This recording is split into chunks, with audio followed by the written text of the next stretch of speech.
And I'm just going to take a couple of minutes now to explain to the folk in our church some of the interesting parts in the Bible about Iran and about Persia. And then we're gonna pray. All right? Donc, je voulais prendre juste quelques minutes pour vous expliquer certaines choses. Peut-être vous n'étiez pas au courant. Dans l'Ancien Testament, l'Iran est souvent appelé la Perse. Et ça, c'est dû au fait que les Grecs ont rendu populaire ce nom pour l'Iran, pour les Iraniens. Ça vient du fait que le mot farsi, ou les Grecs l'entendaient comme Parse, et ils ont appelé ça la Perse, ou Persia, en anglais. Et puis, dans la Bible, imaginez, il y a 240 références à l'Iran dans la Bible, si on inclut le mot perse et tout ça.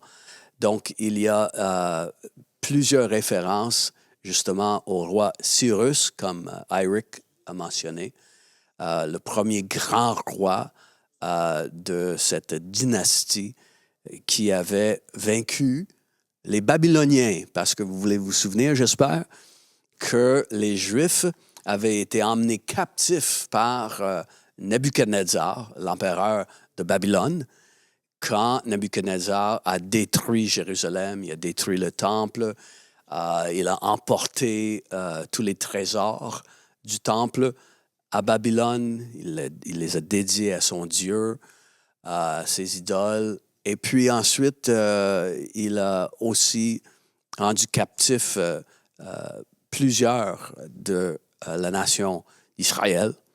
Et ils étaient captifs en Babylone. Et il y a la mention du roi Cyrus. Je vais vous lire quelques textes ce soir par rapport à Cyrus. Cyrus, son nom est mentionné par le prophète Ésaïe, bien sûr, un des grands prophètes en Israël. Ésaïe, il a vécu 150 ans au moins avant Cyrus. Et Dieu donne une vision claire à Ésaïe d'un homme que Dieu choisit pour libérer son peuple et être une bénédiction pour la terre entière. Donc, voici ce qu'on lit dans Ésaïe, dans le chapitre 44 et chapitre 45. Dieu dit ceci.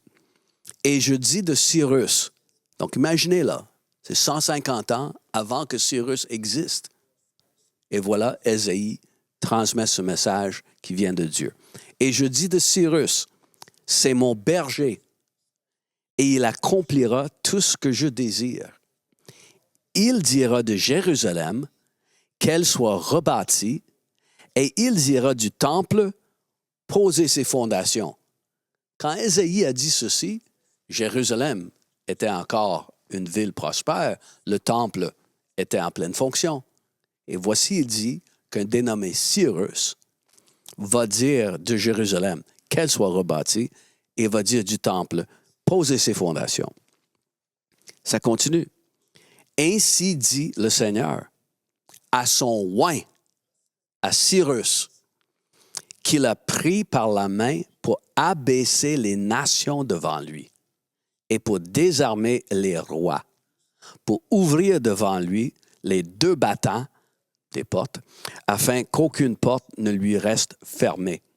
Dieu dit, « Je te donnerai les richesses cachées et les trésors déposés dans les lieux secrets, pour que tu saches que c'est moi, le Seigneur, moi qui t'appelle par ton nom, moi, le Dieu d'Israël. Je t'ai appelé par ton nom, je t'ai donné un rang d'honneur sans que tu me connaisses. Moi, je suis le Seigneur, il n'y en a pas d'autre, non, en dehors de moi, il n'y en a pas de Dieu. Je t'ai doté de force sans que tu me connaisses. » Donc, imaginez, Dieu appelle Cyrus son oint. C'est la seule personne dans la Bible, la seule place dans la Bible où quelqu'un qui n'est pas un juif est nommé un Messie. Parce que le mot oint ici, là, c'est le mot Messie. Et donc, il dit, tu es le Messie. Et il l'appelle aussi le berger. Un berger pour guider et diriger, conduire les peuples du monde. Donc, c'est pas rien, là. Et puis, la politique de Cyrus, sa politique étrangère, était de permettre au peuple vaincu d'avoir la liberté de pratiquer leur religion, d'exprimer leur foi comme bon leur semblait. Et cette politique a permis à Cyrus de faire une expansion de son royaume. Le royaume de Cyrus, et ensuite, qui a pris de l'expansion sous Darius, Darius II, était à l'époque le plus grand empire jamais vu dans l'histoire de l'humanité. Et même jusqu'à aujourd'hui, c'est un empire, un des plus grands empires jamais. Et c'est Dieu qui dit qu'il veillait sur tout ça, il permettait tout ça, et que Cyrus était spécialement son représentant. C'est un Iranien. C'est un homme qui a amené la liberté pour tous les peuples, et c'est un homme qui a permis justement aux Juifs de regagner leur territoire. Car voici ce qu'on lit dans Esdras. En Esdras au chapitre 1, vous vous souvenez, Israël est captif en Babylone pendant 70 ans. Et voilà, Cyrus, il vient et il va vaincre Babylone. Et voici ce qui est écrit. La première année du règne de Cyrus de Perse, le Seigneur, pour accomplir la parole qu'il avait prononcée par le prophète Jérémie, il a agi sur l'esprit de Cyrus, l'empereur de Perse. Alors Cyrus, il a fait faire, oralement et par écrit, la proclamation suivante à travers tout son empire. Voici ce que déclare Cyrus, empereur de Perse. Le Seigneur, le Dieu du ciel, m'a donné tous les royaumes de la terre et il m'a chargé de lui construire un temple à Jérusalem, en Juda. Quels sont ceux d'entre vous qui font partie de son peuple, que leur Dieu soit avec eux et qu'ils partent à Jérusalem, en Juda, pour reconstruire le temple du Seigneur, le Dieu d'Israël. C'est le Dieu qui réside à Jérusalem. Et là, Esdras écrit ceci. Là, on est pendant le règne de Cyrus, au début. Et là, il écrit, Esdras écrit ceci comme mention historique. Il dit, de son côté, l'empereur Cyrus a fait chercher tous les articles du temple que Nebuchadnezzar avait emportés de Jérusalem pour les placer dans le sanctuaire de ses dieux. Et sur l'ordre de l'empereur Cyrus, Mithridate, le trésorier, est allé chercher et les a remis après avoir compté à Shalmaneser, le chef de Juda. Et là, il mentionne combien d'assiettes en or, puis combien d'ustensiles en or, puis des coupes en or, puis en argent. Et ils ont tous rapporté ça à Jérusalem pour être utilisé encore dans le nouveau temple qui était qui devait être reconstruit avec, bien sûr, Néhémie. Donc, pour conclure, j'aimerais dire que sans les Iraniens, sans Cyrus et sans les gens qui ont apporté cette dimension d'une liberté de religion, une liberté d'exprimer sa foi.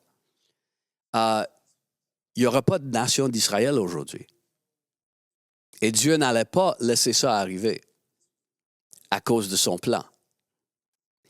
Sans les Iraniens, Israël n'existerait pas. Sans les Iraniens, il n'y aurait pas de Messie. Comme nous croyons que Jésus de Nazareth est le Messie, prophétisé par le Seigneur.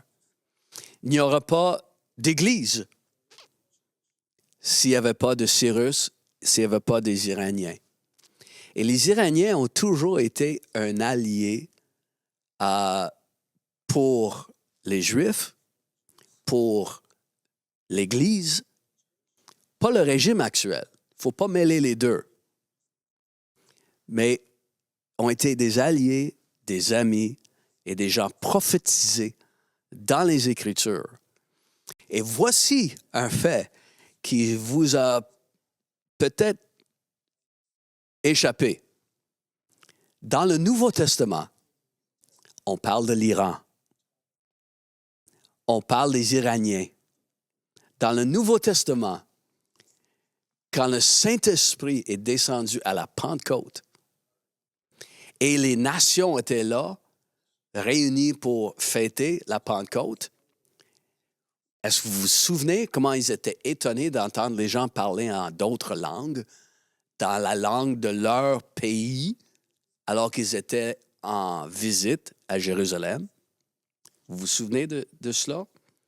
Je vais lire dans Acte 2.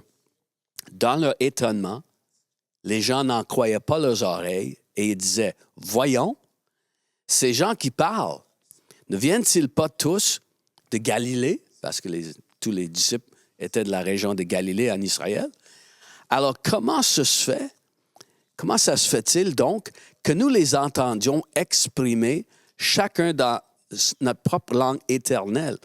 Nous sommes Parthes, Mèdes et Élémites. Les Élémites, c'est un ancien nom pour l'Iran et les peuples de l'Iran. Eric, tu parlais, Eric, au début, quand on parle ensemble, que l'Iran, c'est souvent vraiment un assemblage de plusieurs peuples.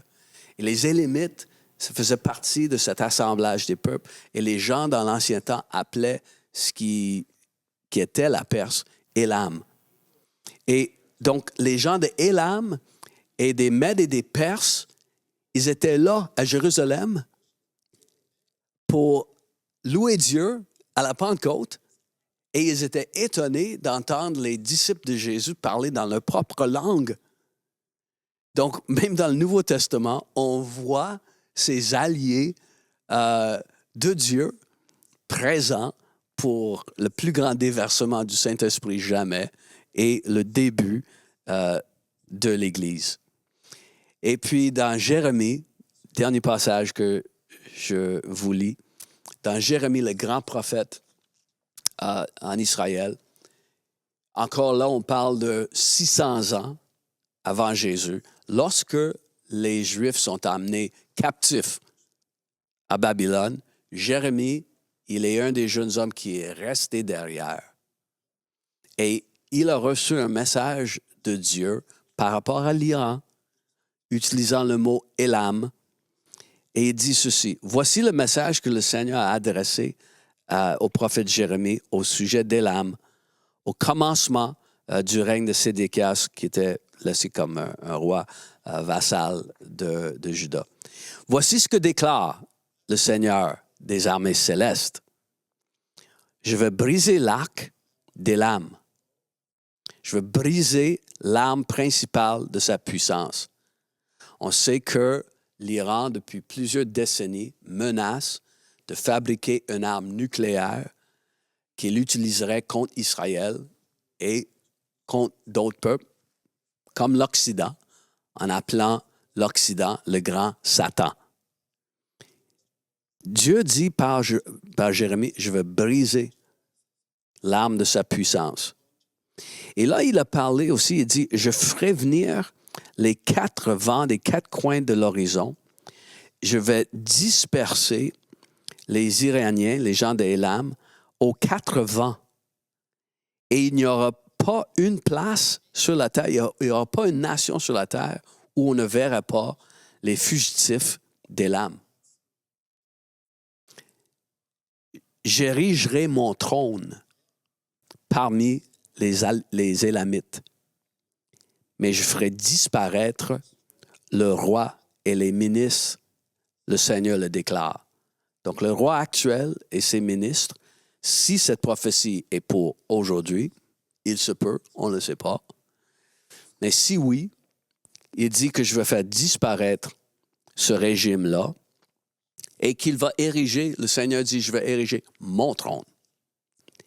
Et en tant que croyant, n'est-ce pas que Jésus nous a dit de prier Dieu et de dire, notre Père qui es au ciel, que ton nom soit honoré de tous et que ton règne vienne, que ton royaume vienne, que ta volonté soit faite sur la terre comme elle est faite au ciel.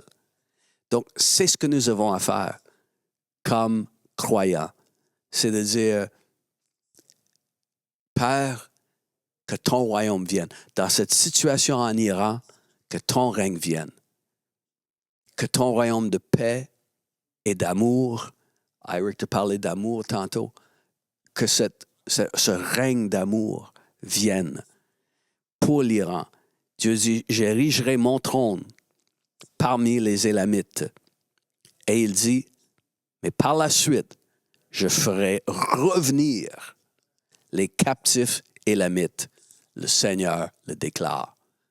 Donc, il y a des gens qui vont retourner en Iran à cause du fait qu'il y a un règne de paix et d'amour qui est établi au lieu d'un règne de terreur.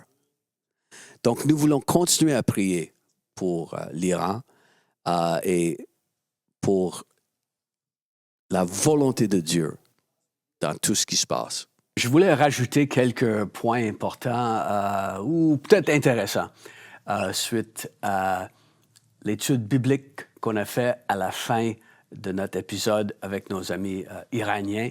J'ai raccourci, bien sûr, à cause du fait que le tout était déjà assez long, n'est-ce pas? Alors, je voulais revenir sur cette prophétie qu'on trouve dans Jérémie, où le Seigneur dit à Jérémie, c'est dans chapitre 49, on commence verset 34, « Voici le message que l'Éternel adresse au prophète Jérémie au sujet d'Élam. » Et Élam est un nom employé pour parler de la grande région qu'on appelle aujourd'hui l'Iran. Et on va regarder quelques cartes géographiques pour que ce soit encore plus clair.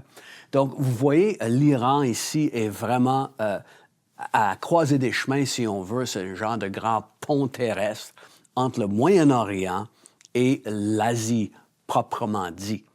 Et c'est un très grand pays. Vous voyez combien il partage des frontières avec plusieurs nations, le Pakistan, l'Afghanistan, le Turkménistan, l'Azerbaïdjan, l'Arménie, la Turquie, l'Irak. Et bien sûr, comme c'est dans les nouvelles beaucoup, l'autre côté de la Golfe Persique, mais là on retrouve le Koweït, le Bahreïn, l'Oman, les Émirats arabes unis, bien sûr l'Arabie saoudite. Et donc, c'est une nation qui est entourée de plusieurs autres et donc toute la politique étrangère de l'Iran est très importante et c'est politique envers ses voisins, la façon qu'on traite les voisins, c'est des éléments importants quand on regarde ça. Et regardez aussi la composition de l'Iran. On voit sur cette carte les diverses tribus ou peuples qui composent et composaient la nation de l'Iran depuis des siècles. C'est un assemblage véritable de plusieurs peuples qui sont connus comme des gens iraniens et ont toujours été connus comme des Iraniens. mais c'est quand même beaucoup de peuples différents, de tribus différentes, comme on dit dans l'Apocalypse chapitre 5. Et donc, vous voyez ici combien c'est assez varié comme population. Ici, nous voyons l'empire de la Perse. Lorsque le grand roi Cyrus avait réussi justement à faire une coalition avec les divers peuples en Iran. Et voilà, il a expansionné son royaume. Voilà l'étendue. Vous voyez que ça va même de l'Inde jusqu'en Éthiopie. Couvrait ce qu'on appelle aujourd'hui la Turquie, puis entrait même dans le sud de l'Europe, dans ce qui est aujourd'hui la Grèce. Donc, c'était tellement vaste. Et dans cette carte-ci, vous voyez, lorsque on a permis aux Juifs de quitter Babylone, et là, vous voyez que le royaume de la Perse, l'Iran, est vraiment à l'est de Babylone. Et lorsque les Juifs étaient captifs en Babylone, c'est à partir de Babylone qu'ils sont retournés à Jérusalem sous le décret du roi de la Perse. Et la dernière carte juste montre encore une fois à la Pentecôte, Actes chapitre 2, lorsque les gens ont commencé à dire « Mais comment ça se fait qu'on entend ces gens de la Galilée parler dans la langue maternelle de chacun par rapport au pays d'où on vient? » Des gens étaient de partout, plusieurs pays pour fêter la Pentecôte, comme on le sait. Et vous voyez sur la carte comment il est écrit Mède et Élam. Et les Parthes étaient aussi là-bas. Donc, toute la partie qu'on appelle les Mèdes, les Parthes, les Élamites, ça fait partie de ce qui est Iran aujourd'hui. Et le fait que ces gens étaient présents à la fête démontre encore une fois, comme j'ai mentionné, combien les Iraniens, combien les Perses étaient des alliés et des amis de Dieu depuis des siècles, depuis des millénaires. Les voici ici à la Pentecôte pour fêter. Est-ce que c'était des Juifs qui demeuraient là-bas? Possible, possible. C'est possible aussi que ce soit des Iraniens de souche qui s'étaient convertis au judaïsme. Parce qu'on sait qu'à la Pentecôte, il est mentionné dans Actes chapitre 2, verset 10, qu'il y avait des Juifs de naissance et aussi des prosélytes, des gens qui s'étaient convertis. Donc voilà, on continue ce petit passage dans Jérémie. Voici ce que déclare le Seigneur des armées célestes. Moi, je vais briser l'arc des lames, principale arme de sa puissance. Dans une autre version, l'arc sur lequel Élam établit sa puissance.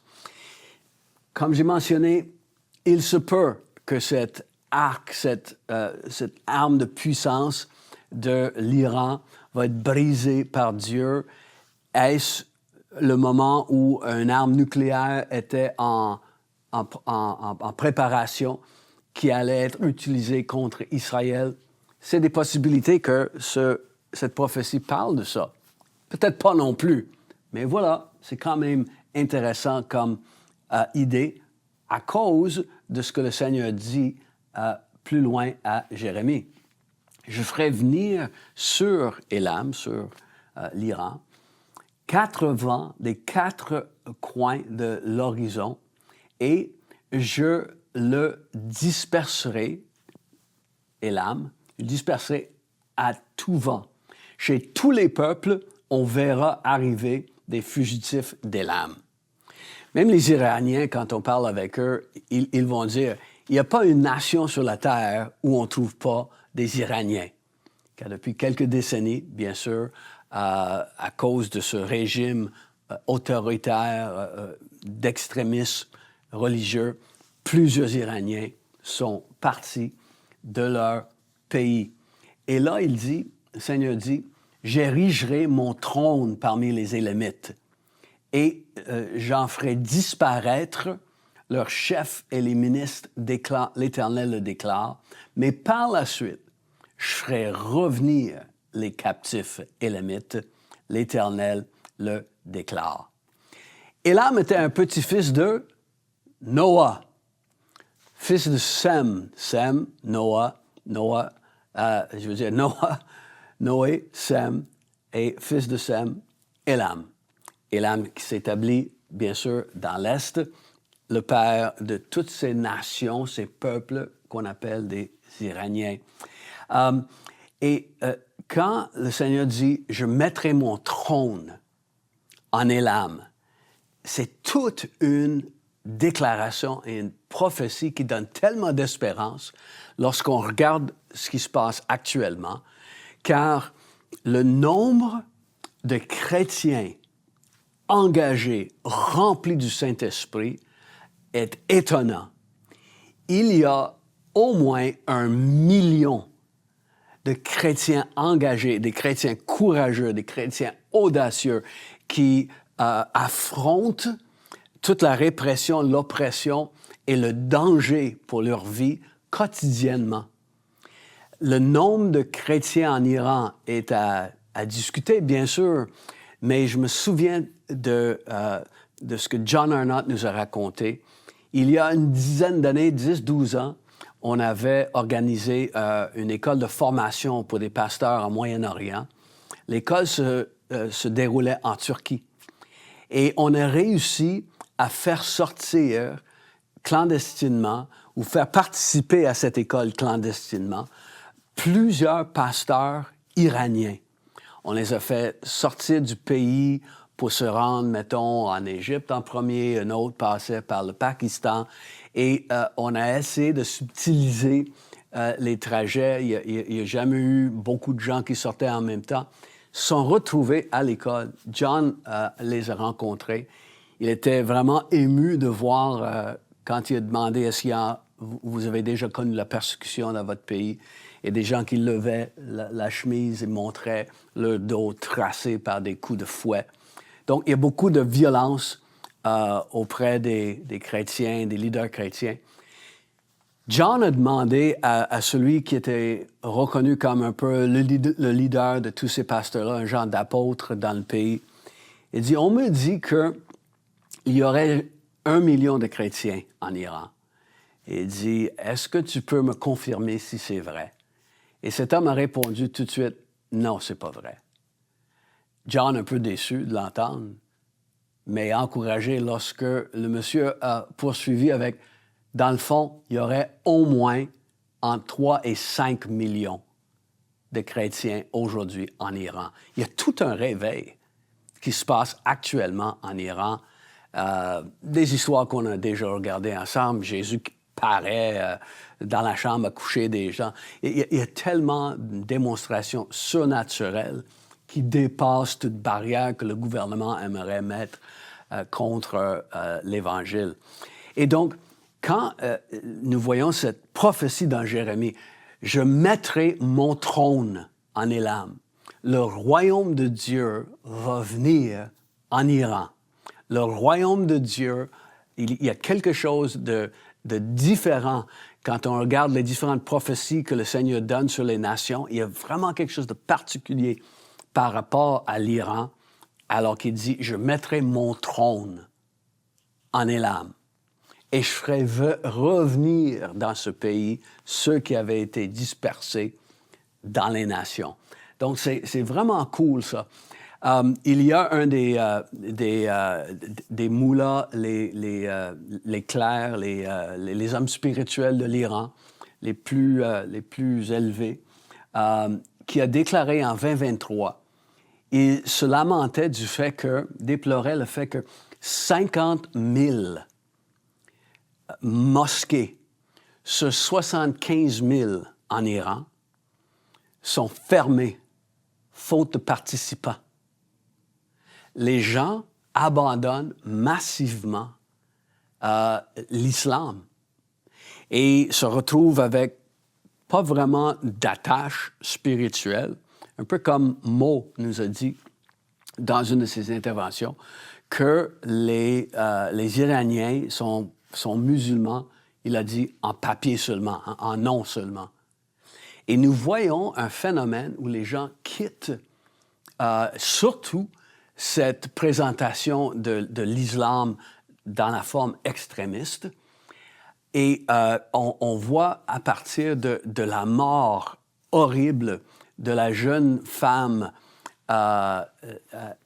Amini, c'est quoi son prénom encore? C'est ça, Mahsa Amini, qui avait été arrêtée par la police religieuse parce qu'elle avait mal porté son hijab.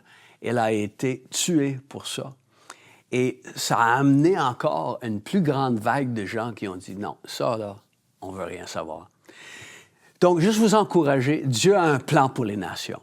On ne voit pas comment il est en train d'agir souvent, mais il va établir son trône en Iran.